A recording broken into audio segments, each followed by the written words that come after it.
இன்றைக்கி நம்ம என்ன பண்ண போகிறோம்னா, இந்த முள்ளங்கி கீரை இதை நிறையா பேர் தூக்கி போட்டு வந்துடுவா, மார்க்கெட்லேயே தூக்கி போட்டு வந்துடுவா. நாங்கள் போடுறது இல்லை, இதை தளிகை பண்ணி சாப்பிடுவோம், சமைச்சு சாப்பிடுவோம். இதை எப்படி சமைக்கிறதுன்னு பார்க்கலாம். இதுக்கு அந்த ஒரு கட்டோட முள்ளங்கி கீரை எடுத்துக்கலாம், 2 முள்ளங்கி எடுத்துக்கலாம். இதை எப்படி நறுக்கிறதுனா, ஆல்ரெடி நான் பீட்ரூட் கீரைக்கு சொன்ன மாதிரி தான். இந்த நடுவில் இருக்கிற அந்த தண்டை மட்டும் விட்டுட்டு இதை அப்படி ஆஞ்சுக்கணும். அலம்பி வச்சுருக்கேன் நான். இதை பர்டிகுலர்லி சொல்கிறேன். இதை வந்து கட் பண்ணுறதுக்கு முன்னாடியே இதை நல்லா க்ளீனாக அலம்பி வச்சுருறோம். நான் இப்போ அலம்பி வச்சுருக்கேன், இதையும் வச்சுருக்கேன், இதையும் வச்சுருக்கேன்.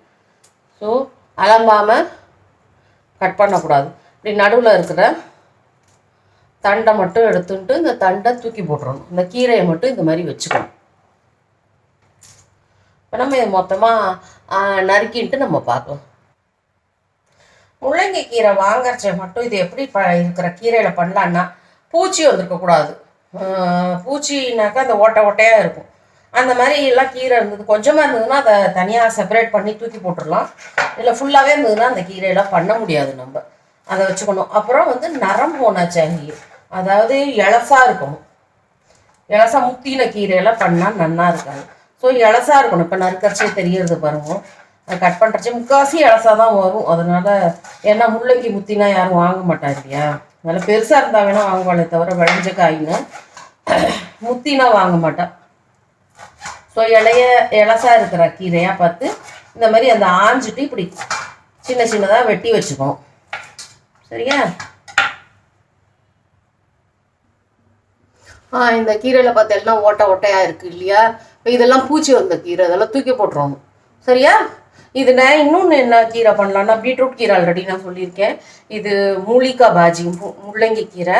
இன்னொன்று என்ன பண்ணலான்னா, காலிஃப்ளவரில் வருது இல்லையா, சில சமயம் இலையோடு வரும், ஆனால் அது நிறையா வராது. அதனால காலிஃப்ளவர் பண்ணுறச்சு முதல்ல இந்த கீரையை போட்டு இதே மாதிரியே இதே மாதிரி நடுவில் நரம்பு இருக்கும், அதை எடுத்துட்டு அதோட இந்த தண்டெல்லாம் இருக்கும், அதில் கீழே தண்டெல்லாம் இருக்குது இல்லையா, அதெல்லாம் கொஞ்சம் இலசா இருந்ததுன்னா அதெல்லாமும் கட் பண்ணி போட்டுன்ட்டு முதல்ல அதை வதக்கின்ட்டு அதுக்கப்புறம் காலிஃப்ளவர் போட்டு நார்மலாக காய் பண்ணலாம். அதுக்குன்னு தனியாக பண்ணுற அளவுக்கு கீரை எப்போவுமே வராது மார்க்கெட்டில். அதனால கொஞ்சமாக தான் வரும். நான் கொஞ்சமாக வந்தால் கூட இந்த கீரையிலலாம் நிறையா சத்து இருக்குது, டேஸ்ட்டு கூட. அதனால் அதை வீண் பண்ணாமல் காலிஃப்ளவர் கீரையும் நம்ம காலிஃப்ளவர் பண்ணுறச்ச ஆட் பண்ணிட்டா நல்லாயிருக்கும். அதுக்கப்புறம் இந்த முள்ளங்கி நறுக்கணும். இந்த வின்டர் சீசன் அதெல்லாம் முள்ளங்கி என்ன இந்த கேரட் இதெல்லாம் ரொம்ப முத்தி போய் வராது, கொஞ்சம் இலசாக தான் வரும். அதை வந்து நம்ம பீலர் வச்சு எடுத்தோம்னா ரொம்ப ஆழமாக எடுத்துரும். ஸோ கத்தியை வச்சுட்டு இதை இப்படி தலைகிழா இப்படி பண்ணாமல் இப்படி தலைகிழா பண்ணோம்னா மெல்லிசா தோல் வெளியில் போயிடும். நம்ம பீலர் வச்சு எடுத்தோம்னா நிறைய பிஞ்சு போயிடும். அது பண்ணாமல் இந்த மாதிரி இப்படி தலைகிழா உல்டா திஷாமே இது மாதிரி பண்ணோம்னா அதில் பீல் ஆகிடும். கேரட்டு இதெல்லாம் வந்து ரொம்ப போட்டு பீல் பண்ணக்கூடாது, ஓரளவுக்கு நல்லா அலம்பிடணும். அலம்பிட்டு இந்த மாதிரி கத்தியை வச்சு இப்படி பண்ணோன்னா இது நீங்கள் பார்க்கலாம், ரொம்ப மெல்லிசு தான் போயிருக்கு, ரொம்ப மெல்லிசு நீங்கள் பார்க்குறதுக்கு. இது ரொம்ப குண்டாக போச்சுன்னா நமக்கு கஷ்டமாயிடும். அதனால நிறையா வேஸ்ட் ஆகும். அதில் தோல் கீழே நிறையா சத்து இருக்குது. தோல் வந்து இப்போ நம்ம எடுக்கிறாப்புல இருக்குது, ஏன்னா இந்த ஃபெர்டிலைசர் இந்த இதெல்லாம் பூச்சிக்கொல்லி மருந்து இதெல்லாம் போடுறா இல்லையா. ஸோ அதனால நம்ம தோல் எடுக்கிறாப்புல இருக்குது. இல்லைன்னா கூட நல்லா அலம்பிட்டு கூட சாப்பிட்லாம். பட் இது மாதிரி ஆர்கானிக்காக இல்லாததுனால நம்ம தோல் எடுக்கிறாப்புல இருக்குது. அதர்வைஸ் தோல் எடுக்கணும் கூட இல்லை. இது பாருங்கள் நன்னாவே வருது பாருங்க, நன்னா வரும். ஆனால் அது வந்து ரொம்ப மெல்லிசான ஒரு லேயர் தான் எடுக்கும், நமக்கு நன்னா எடுக்காது, பூரா வழிச்சு எடுத்துருவாது. ஸோ இந்த மாதிரி தான் நம்ம பீல் பண்ணணும் முள்ளங்கி. இது ஆல்ரெடி பீலாக எடுத்து ரொம்ப மெல்லிசான ஒரு தோல் தான் போயிருக்கு, நிறையா போகலை. இப்போ இதை வந்து குட்டி குட்டியாக அந்த ஸ்கொயர் ஷேப்பில் இது கட் பண்ணிக்கலாம். எல்லாம் குட்டி குட்டியாக நிறையா இது வச்சுட்டு பண்ணக்கூடாது.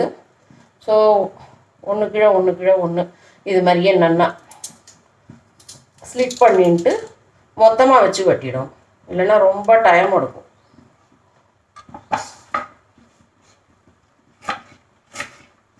சின்ன சின்னதாக வெட்டிக்கணும், ஏன்னா கீரை வந்து ரொம்ப ஈஸியாக வெந்துடும். அதோட சேர்ந்து வேகிறாப்புல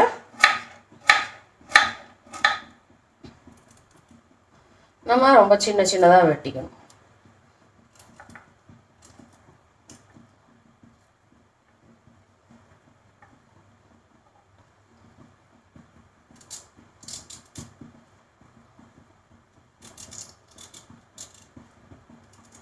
நிறைய நீர் சத்து இருக்குது, ரொம்ப இலசாக இருக்குது. முள்ளங்கி கொஞ்சம் குண்டாக இருந்தால் கூட நல்ல இலசாக இருக்குது. இதெல்லாம் வந்து நம்ம தோலை நிறையா பீல் பண்ணி வீண் பண்ணிடக்கூடாது. ஸோ அந்த கத்தி வச்சு தான் தலைவிட இது உல்டா திஷாமே, அது என்ன சொல்கிறது, தலைகீழாக பண்ணணும். இப்போ இந்த மாதிரி நேராக இப்படி பீல் பண்ணுவோம்ல, அது இல்லாமல் தலைகீழான அந்த டைரக்ஷனில் அதை பண்ணோன்னா வந்துடும். இந்த பாருங்க இப்போ ஸ்கொயர் ஸ்கொயராக அழகாக வெட்டிண்டாச்சு. இப்போ நம்ம எப்படி பண்ணுறதுன்னு பார்க்கலாம். சரியா?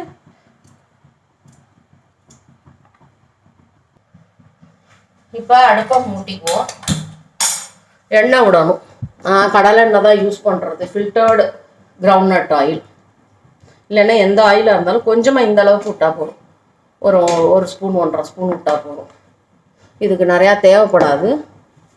இதில் வந்து கடுகு, ஜீரகம் போட்டுக்கலாம். நான் எப்பவும் சொல்கிற மாதிரி எனக்கு ஜீரகம் பொரிஞ்சா பிடிக்காது. ஸோ நான் அதை போட மாட்டேன். கடுகு பொரியட்டும் இப்போ. ஸோ இப்போ கடுகு பொரிஞ்சுன்னு இருக்கு. இது பொரிஞ்சு முடிச்சோடனே இப்போ முள்ளங்கி கீரைக்குன்னு ஒரு தனி ஸ்மெல்லு இருக்கும். அதனால இதுக்கு கருவேப்பிலை போட வேண்டாம், ஏன்னா அதில் அடிபட்டு போயிடும். அதான் கீரையை போட்டுரும். கீரையை போட்டு இதோட நான் ஜீரகம் போடுவேன். போட்டால் நல்லா பொரியவும் பொரியாது, ஆனால் அதோட ஸ்மெல்லு வரவும் செய்யும். பச்சை வாடையாக இருக்கும் கொஞ்சம். ரொம்ப அந்த டைரெக்டாக எண்ணெயில் போட்டு பொரிப்பா நிறையா பேர், அது பிடிக்கும் எல்லாருக்கும். எனக்கு பிடிக்காததுனால இப்போ அடுப்பை ஃபில்லர் பண்ணிக்கலாம். இப்போ முள்ளங்கி கீரை சின்னதாகிடுது பாருங்க, போட்ட உடனே சின்னதாகிடும். எல்லா கீரையுமே சின்னதாகிடும். இப்போ நார்த் இந்தியன் பொதுவாக நம்ம ஊரில் கீரைன்னா அது வந்து கொஞ்சம் நீர்க்க கிரேவி மாதிரி பண்ணுவாள். இந்த கீரை மசியல் அது இதெல்லாம் நார்த்தில் பொதுவாகவே இந்த மாதிரி ட்ரையாக தான் பண்ணுவாள். ஸோ இது நார்த்துன்னு கிடையாது, சொல்கிறேன். பொதுவாக இந்த ட்ரையாக பண்ணுறதே நார்த்து. இதில் இந்த முள்ளங்கியும் போட்டுறோம். இதுக்குன்னு ஒரு தனி ஸ்மெல் வரும், தனி டேஸ்ட் இருக்கும். இதில் ஒரு காரத்தன்மை இருக்கும். அதனால இதுக்கு நான் மிளகா அப்படிலாம் நான் போட மாட்டேன், போடுறவா போட்டுக்கலாம். நான் வந்து இதுக்கு வெறும் மஞ்சள் பொடியும் உப்பும் போடுவேன். கொஞ்சமாக மஞ்சள் பொடி, நான் எப்பவும் சொல்கிற மாதிரி இந்து உப்பு, ராக் சால்ட் கொஞ்சமாக போடணும். ஏன்னா கீரை சுரிஞ்சிருக்கு இல்லையா, போட்டு